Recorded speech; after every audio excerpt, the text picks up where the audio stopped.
छेदी नरेश। द्रौपदी उस दिशा में अकेली जा रही है। अवसर है आपके पास, अवसर। और जो स्त्री 5 पतियों को स्वीकार कर सकती है, उसके लिए छठे को स्वीकारने में क्या समस्या है?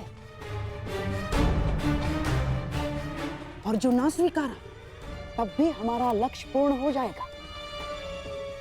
द्रौपदी को आपने कुदृष्टि से देखा, ये बात पांडव सहन नहीं कर पाएंगे और फिर अस्त्र उठाएंगे।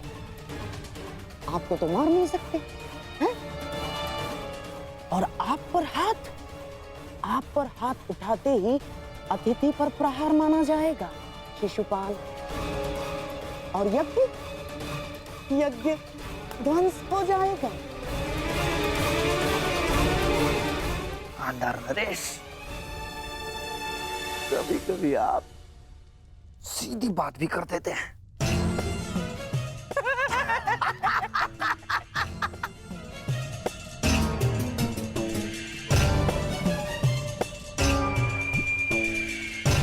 आओ मेरे होने वाले सम्राट, अग्नि प्रज्वलित कर दी है। आओ थोड़ा घी भी डाल दे।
सुंदर, यह भाग्य है इन पुष्पों का।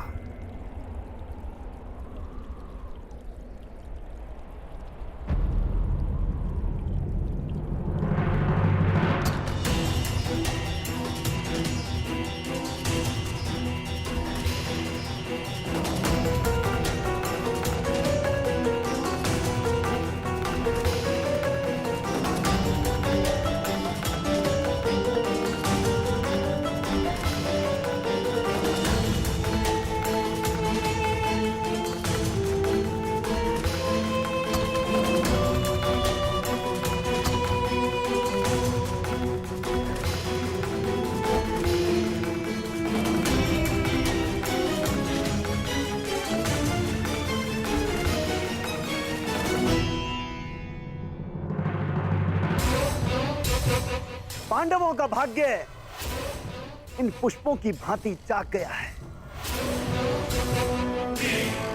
जरा भी जगा दो। अपनी मर्यादा में रहो शिशुपाल। बहुत 5 पतियों वाली स्त्री मुझे मर्यादा में रहना सिखाएगी? ये तुम्हें शोभा नहीं देता पंचाली। यदि मेरे 5 पतियों को तुम्हारी इस हरकत का पता चला, तो छेदी राज्य नरेश विहीन हो जाएगा।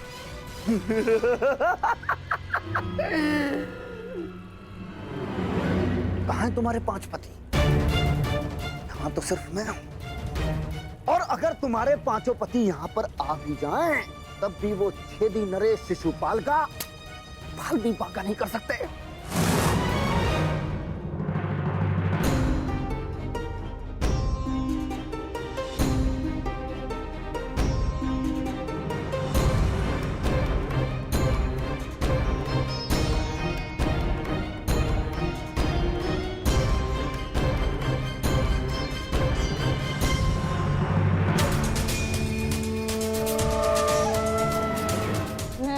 सुता याज्ञ सेनी हूं, भस्म हो जाओगे।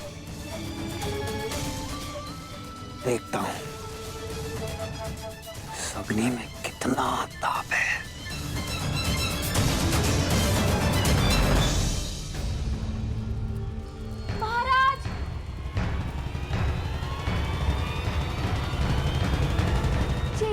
महारानी पर कुदृष्टि डाल रहे हैं।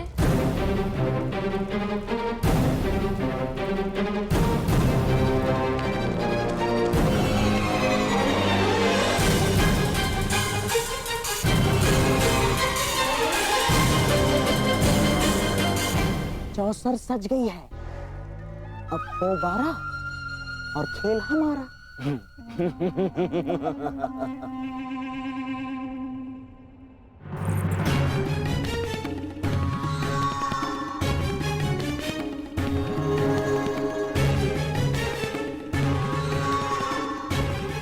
आज मुझे अपने ताप का अनुभव करने दो पांचाली।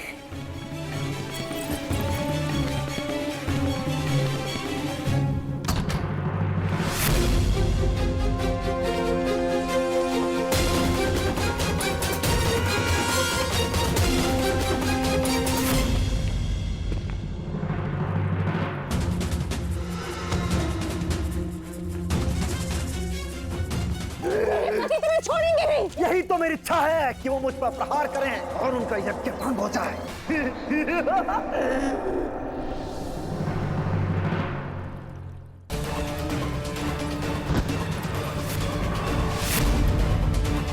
अतिथि हूं,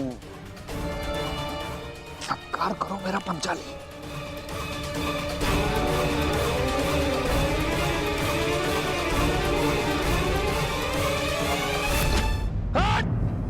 तो हो गया यज्ञ भंग।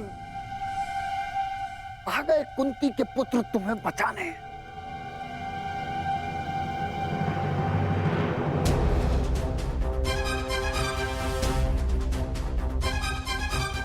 कुंती का पुत्र ना सही, एक पुत्र आया है, एक स्त्री का मान बचाने।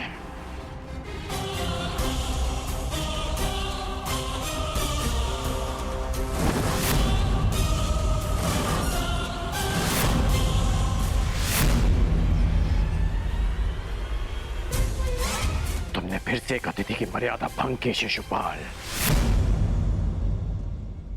जब भी कोई शिशुपाल किसी स्त्री का मान भंग करेगा, ये कर्ण उसके मार्ग में बाधा बनेगा।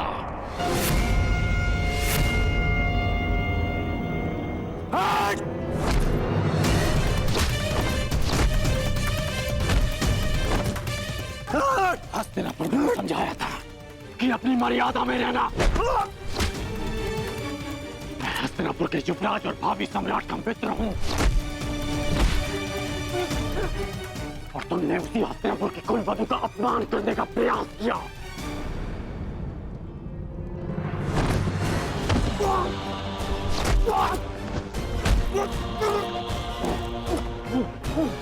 पांडव बंधन में हो सकते हैं, परंतु कर्ण इस समय किसी बंधन में नहीं।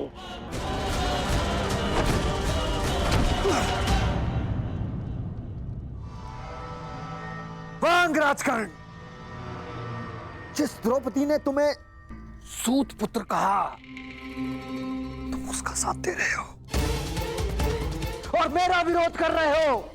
इसलिए क्रोधित हो क्योंकि उसने तुम्हें नहीं स्वीकारा।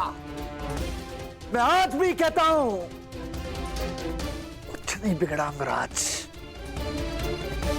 अरे जिसके 5-5 हैं, हम और तुम मिलके अगर साथ भी हो जाएंगे तो क्या अंतर पड़ता है?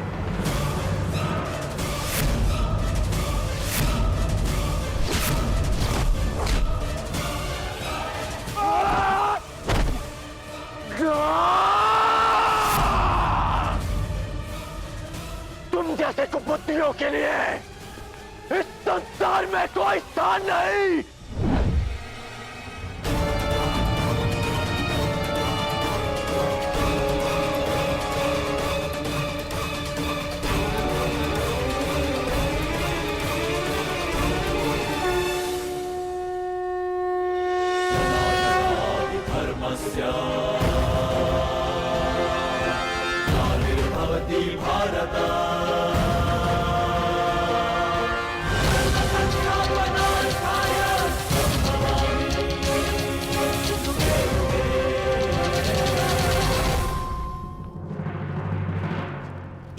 नीच! आज भले ही यज्ञ भंग हो जाए, परंतु इस नराधम का वध तो निश्चित है। इसके शरीर में इतने बाण फेंकूंगा कि वायु प्रवेश का स्थान भी नहीं बचेगा।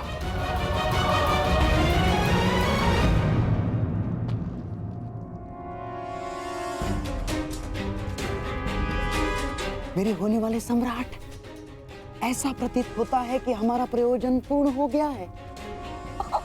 रुक जाओ अंगराज, शांत हो जाओ।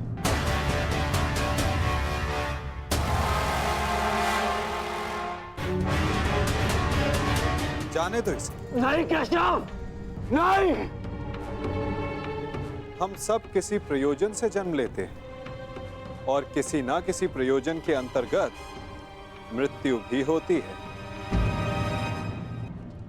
और इस समय शिशुपाल के जन्म का प्रयोजन सिद्ध नहीं हुआ है अंगराज, ना ही उसके मृत्यु का।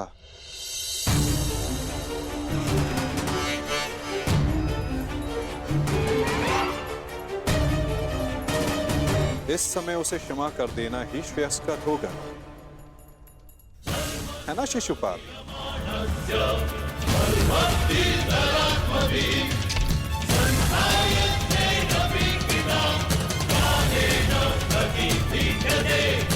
इसने हमारे सारे प्रयत्नों पर पानी फेर दिया। तुमने इसे अपना मित्र चुना है या नियति ने पांडवों का?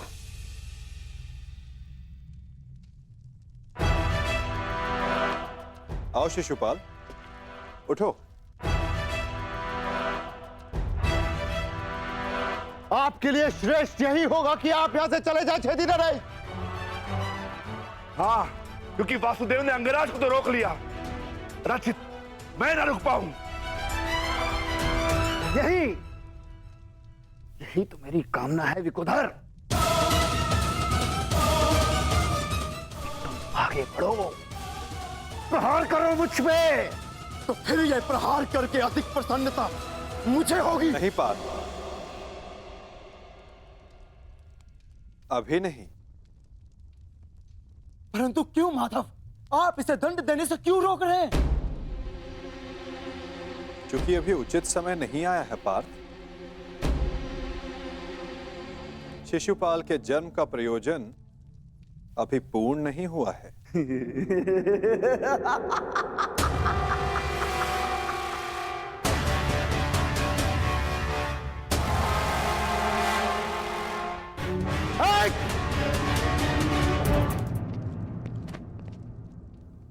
आओ युधिष्ठिर, यज्ञ प्रारंभ करते हैं।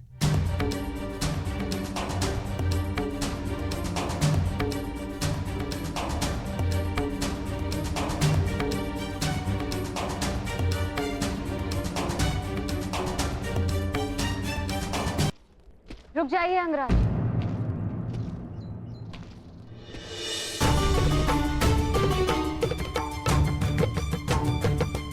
एक प्रश्न है मन में। जिसका सम्मान न लिया, उसके मान के लिए द्वंद्व क्यों किया?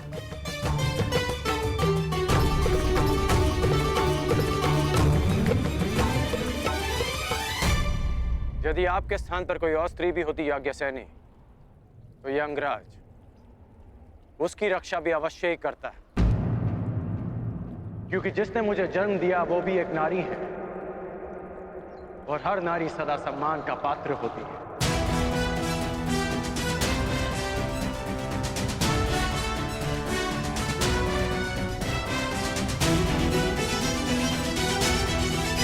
पुरुष का अपमान करने के पश्चात भी। क्षमा कीजिएगा अंगराज, स्वयंवर में जो कुछ भी घटित हुआ उसके लिए मैं आपसे क्षमा नहीं मांग पाई।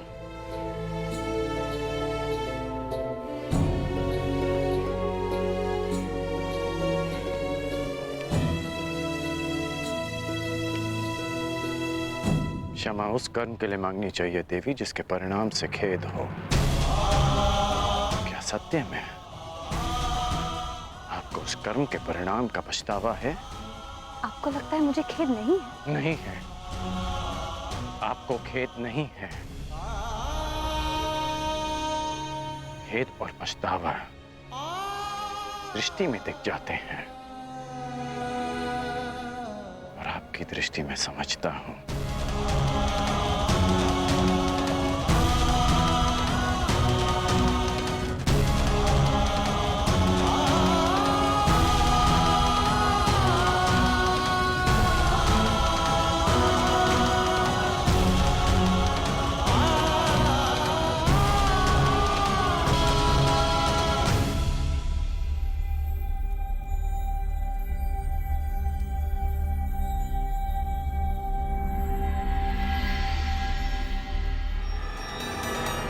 छेदी नरेश, आपको भी शीघ्र ही अवसर मिलेगा आपके अपमान का प्रतिशोध लेने का। हाँ?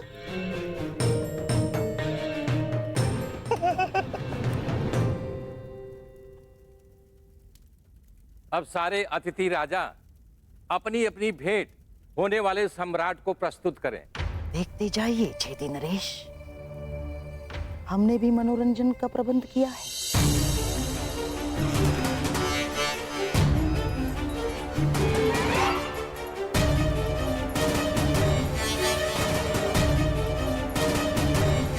धृतराष्ट्र पुत्र दुर्योधन की ओर से पांडु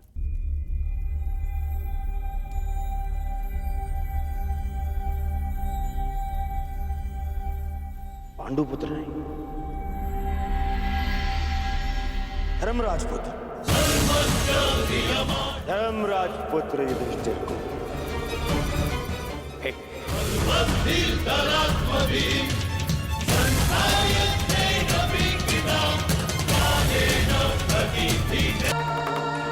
धृतराष्ट्र पुत्र दुर्योधन की ओर से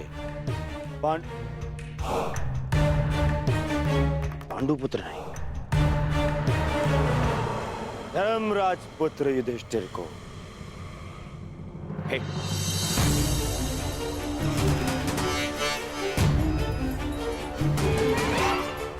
धृतराष्ट्र पुत्र दुर्योधन की ओर से पवन पुत्र भीम को सह प्रेम स्वीकार करें।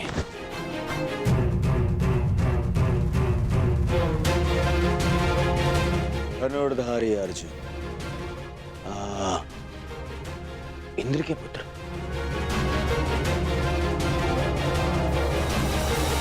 गुरुवंशी धृतराष्ट्र के पुत्र दुर्योधन की ओर से भेंट स्वीकार करो।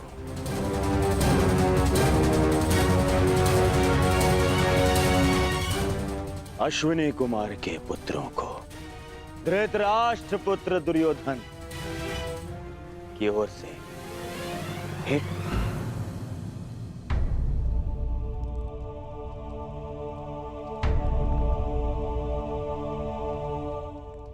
मुझे किस संबोधन से पुकारेंगे धृतराष्ट्र पुत्र? अब 5 पतियों की एक पत्नी को मैं क्या कह के पुकारूं?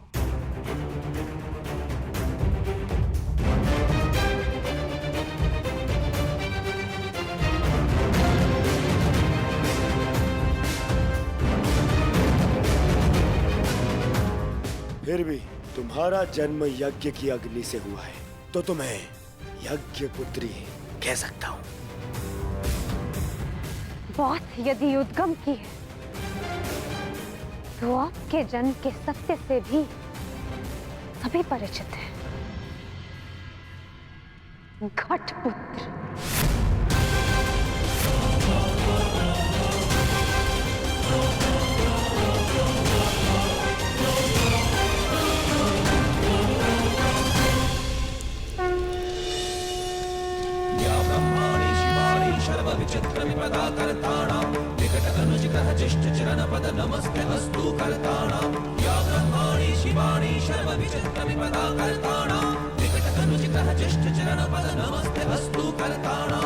अब राजसूय यज्ञ संपन्न हुआ।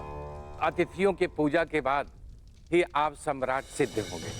मैं अग्र पूजा के लिए उन्हें आमंत्रित करना चाहता हूं जो आर्य व्रत के सर्वश्रेष्ठ पुरुष हैं, जिनके कारण ये यज्ञ संपन्न हुआ है। और वो हैं वासुदेव कृष्ण।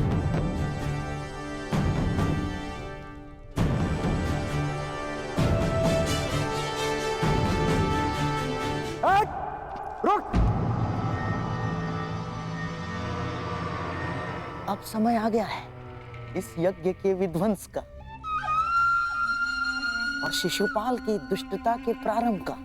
समय आ गया है शिशुपाल की धृष्टता के अंत का। किसकी अग्र पूजा कर रहे हो युधिष्ठिर? इस कृष्ण की? हट! अग्र पूजा उसकी होती है जो हर क्षेत्र में सर्वश्रेष्ठ हो, हर क्षेत्र में अग्र हो। और ये कृष्ण, ये तो छल करने में अग्र है। मैं इसको सर्वश्रेष्ठ नहीं मानता। शिशुपाल, अग्र पूजा किसकी की जाए, वो यज्ञ के आह्वानकर्ता का अधिकार है। आप अपनी मर्यादा से बाहर जा रहे हैं। निसंदेह